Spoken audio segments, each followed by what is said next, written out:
نحمده ونصلي على رسوله الكريم اما بعد فاعوذ باللہ من الشیطان الرجیم بسم اللہ الرحمن الرحیم۔ آج کا ہمارا موضوع جو ہے فلسطین کے حوالے سے ہے کہ ہم جو ہے اس وقت دیکھ رہے ہیں، ہمارے سامنے ہے کہ فلسطین کے اوپر جنگ بندی کے باوجود کس طرح ظلم و زیادتیاں کی جا رہی ہے، اور ان فلسطین کے اوپر، مساجد کے اوپر، ہسپتالوں کے اوپر، اور جو حضرات وہاں پہ مسلمان فلسطینی بچے، بوڑھے مرد حضرات خیمے لگائے بیٹھے ہیں، ان کے خیموں کے اوپر کس قدر شدید قسم کی بمباریاں کی جا رہی ہے، اور ان کی جو زندگی ہے وہ مفلوج سے مفلوج ہوتی جا رہی ہے۔ تو اس وقت ہم فلسطینیوں کی کیسے مدد کر سکتے ہیں، ہم ان کا کیسے ساتھ دے سکتے ہیں؟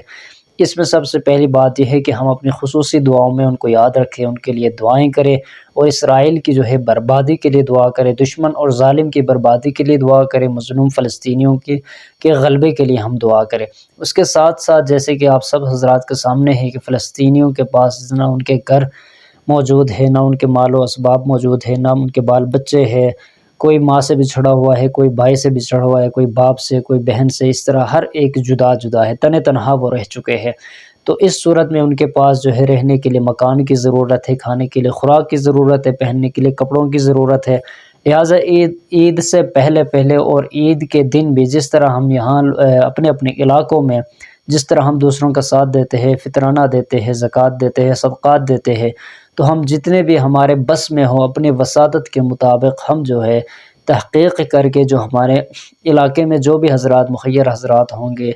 جو بھی یعنی ایسے حضرات ہوں گے جو ہماری امداد جو ہے، جو ہمارا جو تعاون ہوگا وہ فلسطینیوں تک پہنچا سکے، ایسے ادارے والے ہوں گے، معتبر ہوں گے،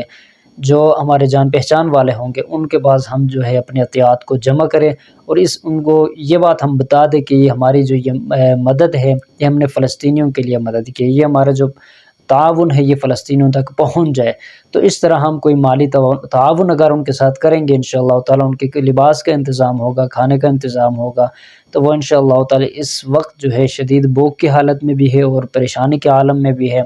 سب سے پہلی بات ہم دعا میں ان کو یاد رکھیں، دوسرا ان کے ساتھ ہم تعاون کریں، تھوڑا ہو زیادہ ہو ہم تعاون کریں گے، تھوڑا تھوڑا انشاءاللہ تعالیٰ مل کے زیادہ بنے گا، اور ہماری جو مدد ہوگی وہ انشاءاللہ اللہ رب الجلال کے فضل سے ان تک پہنچ جائے گی، اور اس طرح جو ہے ہم ان کے شانہ بشانہ کھڑا ہو سکتے ہیں۔ امید ہے آپ کو یہ بات جو ہے اچھی لگی ہوگی۔ اگر آپ اس چینل کے اوپر نئے ہیں، اس کو آپ ضرور سبسکرائب کریں، اس طرح کے معلوماتی ویڈیوز، مسائل، وظائف ہر قسم کے انشاءاللہ تعالی اس چینل پر اپلوڈ ہوتے رہتے ہیں، انشاءاللہ تعالی آپ کو بر وقت وہ ملتے رہیں گے۔ السلام علیکم ورحمۃ اللہ وبرکاتہ۔